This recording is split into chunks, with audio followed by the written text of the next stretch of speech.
Hey guys, it's Kevin again, and in this video we're reviewing Dracula Season 1, Episode 2, Sulfur, Whiff of Sulfur. It's very hard title to remember, Whiff of Sulfur. This episode overall I definitely enjoyed. There is one thing that's annoying me. The thing that's annoying me is not the thing that's annoying other people, which I think some people are being annoyed by, but it's not annoying me. But the thing in the beginning, we have this big scene in the beginning. Let's just get to it, basically. We have this big scene where it's Dracula and Van Helsing, and he's talking to him all about the Ore of the Dragon and everything, and Van Helsing is telling him he shouldn't have took the huntsman in such an obvious way. He says they need help, need to deliver mayhem, and, you know, all this stuff. But the thing is, like, this is only one scene out of the whole entire episode, and I don't know why they didn't just continue with this scene. It's kind of strange for me that they're doing it that way.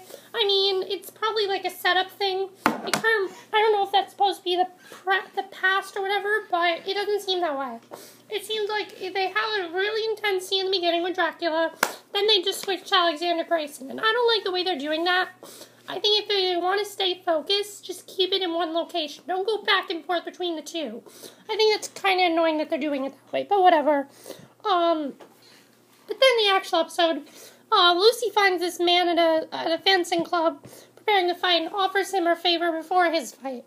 She ties on a scarf. Mina shows up late to the event with a wound. She had to sew herself up before a lab accident. Jonathan admires her technique, but her other friends don't want to see it.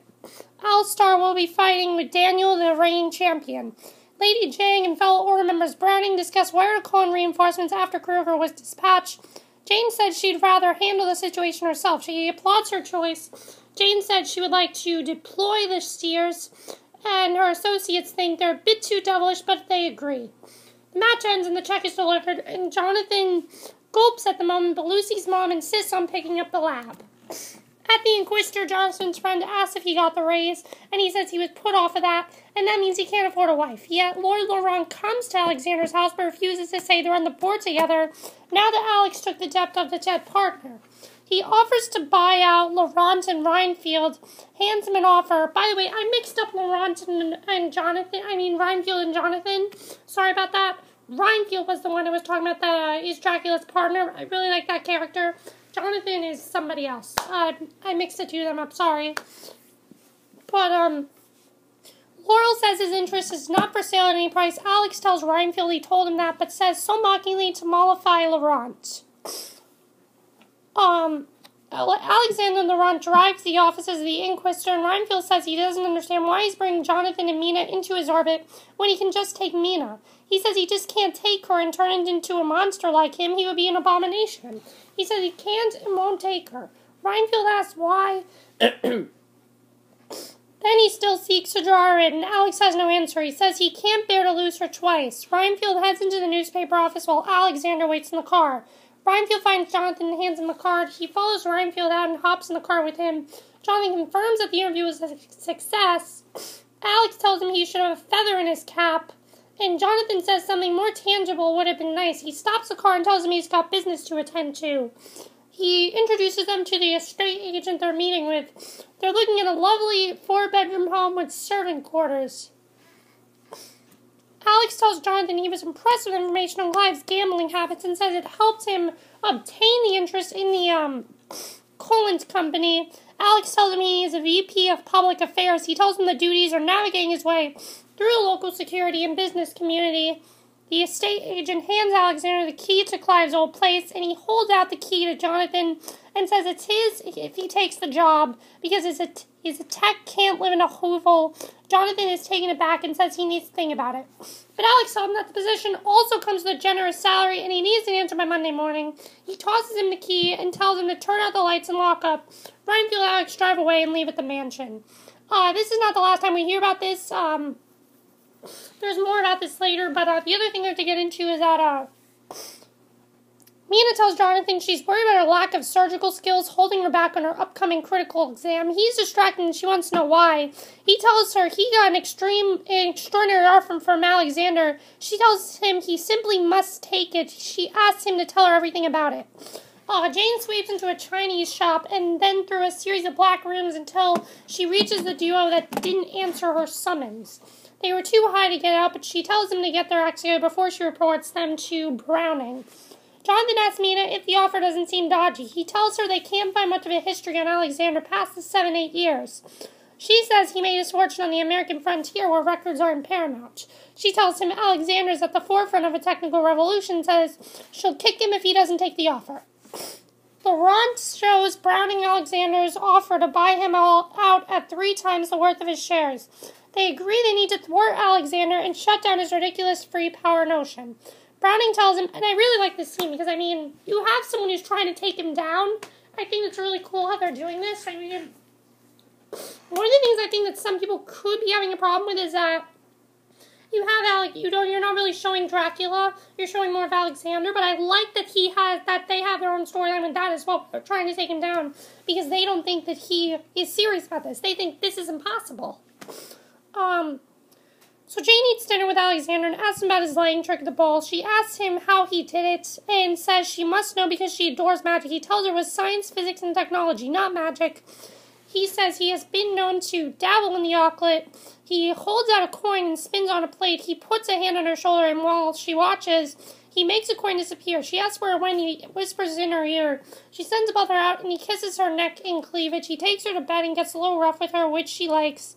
He pictures Mina there with him instead of Jane. She doesn't know and enjoying herself immensely. This was really big because we see that he likes Mina. He doesn't really like Jane. He likes Mina. That's who he loves because, again, Mina reminds him of his dead wife. Mina could be his dead wife.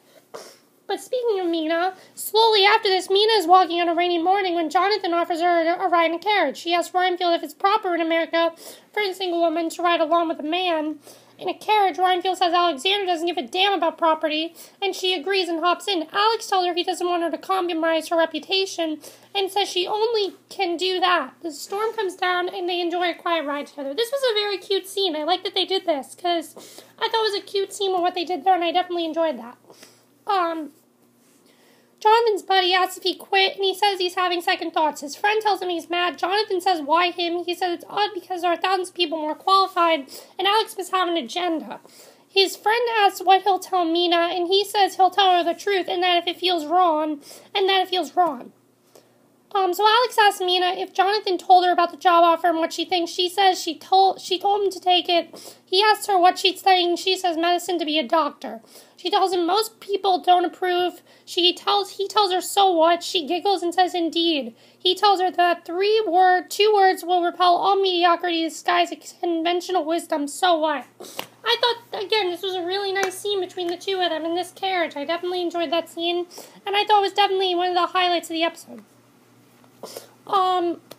So then after this, we see that Mina quotes Alex's words to herself as she begins her exam, dissecting a corpse while a roster of people, including Van Helsing, watch. She diagnoses the man's heart issues. Alex watches unseen from the shadows, and the men in the room applaud her accurate diagnosis, and she smiles, and Alex sneaks out. So then getting back into this whole business position thing, Jonathan gets a letter from his landlady raising his rent. He complains that she just raised it last month, and she says if he doesn't like it, he should move out. Lucy and Mina are waiting on him, and she says that she passed her test. They're headed to the Savoy to celebrate. He says he can't go because he has a deadline. Lucy tells him not to worry because it's her treat. She knew it was a money issue. And next thing we see, he accepts Alexander's job offer, and Alex explains it will be casual between them and says Reinfield only calls him sir to vex him, and Alex asks to know all about Laurent and says he needs to know about his darker side. So that's exactly what happens. He goes over to Laurent, he hands him a paper and is admitted. He heads into the bowls of the private club and finds a drag star singing. Laurent teases him for going home early, and Laurent bristles at Alex's present. Laurent is smooching with a dude, which is kind of funny. Alex introduces himself to Daniel and gives him a chaste kiss on the mouth. He tells Laurent that he could care less about who he chooses to love, but says that other people are less broad-minded, including his wife, their families, and the business community. Laurent asks what he wants. Now, here's a very big scene. This is probably one of the biggest scenes of the episode. Jonathan bought Mina a ring, and he's planning to propose her tonight. Everyone's really happy for him, but Mina comes in, and Jonathan hasn't seen her yet, but he tells his friend that when he slips a ring on her finger, she'll forget all the silliness of university, and she gives this look on her face that she's just crushed, and he chases her out, but you know, he basically says that he has never discouraged her, but she says neither has he said a single word of support. And you know what? This is a reasonable argument here. I think this is definitely a reasonable argument. Neither of them are at fault here, but both of them are true. I mean, he never said anything supportive to her, but he didn't say anything negative to her. So they're both right here, and I definitely think that they'll overcome this, but it's a pretty big scene with them. I thought that was a pretty big scene. So then after this, we get to the biggest scene of the episode where Alex is drinking at this table. He sees this woman who's handing out cold checks, and he asks for her name, and she says, Cyanide. But slowly after this, he drinks heavily from her. Footsteps approach, and he finally hears them, and there's a knife that's drawn. It's Lady Jane in hot pursuit. She finds the girl, and she's still alive, but Lady Jane loops her head off with her wicked blade, and that's how the episode ended. So, I thought this episode was definitely really good. I don't really like what they're doing with Van Helsing and everything. I don't like that they're just making him one scene. I mean, it's pretty big with having Van Helsing on the show, and they're not doing a lot with it. I'm not really happy about that, but I mean, what are you gonna do? Overall, though, I really enjoyed this episode. Let me know what you guys saw this episode. What do you think of the whole Mina, Jonathan, and Alexander thing? I think they're trying to set up a triangle there.